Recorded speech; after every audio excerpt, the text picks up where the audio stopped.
Assalamualaikum warahmatullahi wabarakatuh. Salam sejahtera untuk kita semua. Ya syukur alhamdulillah ketemu lagi dengan saya Kang Nur di channel saya Kang Nur Gendam Putih. Dan saya doakan semoga kita semua selalu dalam keadaan sehat, diberikan keberkahan, kelancaran rezeki dan juga kebahagiaan dunia akhirat. Amin ya rabbal alamin. Nah, pada video kali ini saya akan bahas mengenai fenomena yang sering sekali terjadi dan ini paling banyak menjadi topik dalam layanan Kang Nur, yaitu fenomena tentang hubungan, percintaan, asmara dan lain sebagainya ya. Salah satunya adalah kenapa banyak fenomena, ini ada yang bertanya gini, Kang, banyak fenomena hubungan yang kandas, hubungan asmara, percintaan, keretakan rumah tangga berujung perceraian. Nah, itu kira-kira sebabnya apa, Kang? Ya. Ada sering bertanya juga seperti itu ya. Pertanyaannya mungkin, Kang Nur, saya ada masalah sama suami, saya ada masalah sama istri.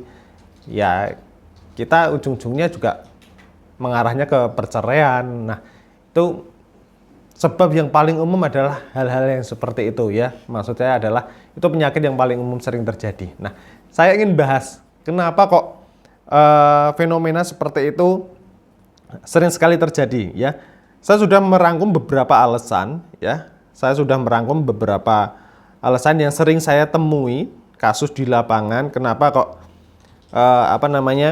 hubungan rumah tangga, kasus percintaan itu sering sekali cekcok dan akhirnya bubar. Ya, saya menemui ada beberapa kasus, ada beberapa alasan. Yang pertama adalah kasus karena komunikasi yang buruk. Kasus komunikasi yang buruk ini sering terjadi menjadi penyumbang utama. Ya, tidak adanya keterbukaan dengan pasangan, tidak adanya komitmen yang baik mengenai lisannya. Ya, hal-hal seperti ini biasanya akan menyebabkan ketidaksepakatan ataupun ketidakseimbangan satu sama lain dalam komunikasi. Itu alasan yang pertama. Kemudian alasan yang kedua itu biasanya karena adanya ini, kembali lagi ke dalam titik komitmennya, tidak ada kesetiaan. Ya, tidak ada yang setia. Kalau satu setia, satu melalaikan ya bubar. Harus ada komitmen kalau pengen langgeng ya. Tidak ada kesetiaan. Kemudian yang ketiga, biasanya yang paling sering dalam kasus rumah tangga itu adalah ekonomi, ya, keuangan. Anda pasti paham soal ini. Anda pasti sudah menyadari sendiri kasus atau penyebab utama soal kasus keuangan ini, ya.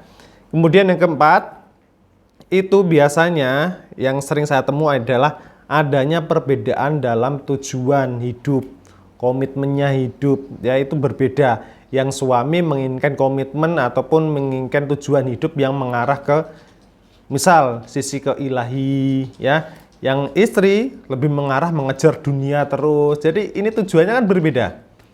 Ya kan? Itu hal simpelnya seperti itu. Yang satu rajin ibadah, tetap bekerja, yang satu rajin bekerja terus tapi tidak dibumbui dengan ibadah atau rohani. Itu biasanya seperti itu juga. Kemudian ada juga masalah keluarga ataupun masalah pertemanan.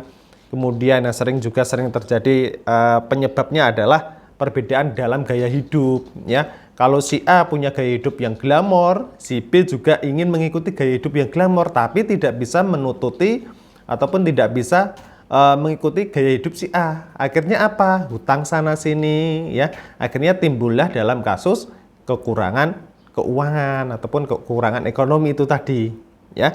Jadi berbeda. Kemudian ada juga penyebabnya karena stres, tekanan mungkin dari adanya campur tangan orang tua, campur tangan mertua ataupun yang lain sebagainya. Pokoknya intinya rumah tangganya dicampuri. Itu biasanya menyebabkan stres ataupun tekanan. Dan juga yang terakhir, biasanya yang sering menjadi penyumbang kenapa hubungan itu bisa cekcok, itu tidak ada dukungan emosional. Artinya apa? Contoh, laki-laki pulang kerja capek, tapi si istri tidak pernah peduli sama yang dirasakan laki-laki itu ataupun si suami itu. Jadi tidak ada dukungan emosional, tidak ditanya ada masalah apa di pekerjaan, nggak ada. Ya, jadi sudah hilang keharmonisan, sudah hilang perhatian, itu yang bisa jadi salah satu penyebab kenapa rumah tangga itu retak. Ya, itu kasus yang banyak saya temui di luar sana. Ya, mungkin bagi Anda yang memiliki kasus yang sama, coba Anda perhatikan betul-betul kasus permasalahan Anda di dalam hubungan Anda. Mudah-mudahan video ini bisa membuka cara berpikir Anda untuk menemukan solusi yang tepat untuk diri Anda sendiri. Ya, sampai ketemu di video selanjutnya. Assalamualaikum warahmatullahi wabarakatuh.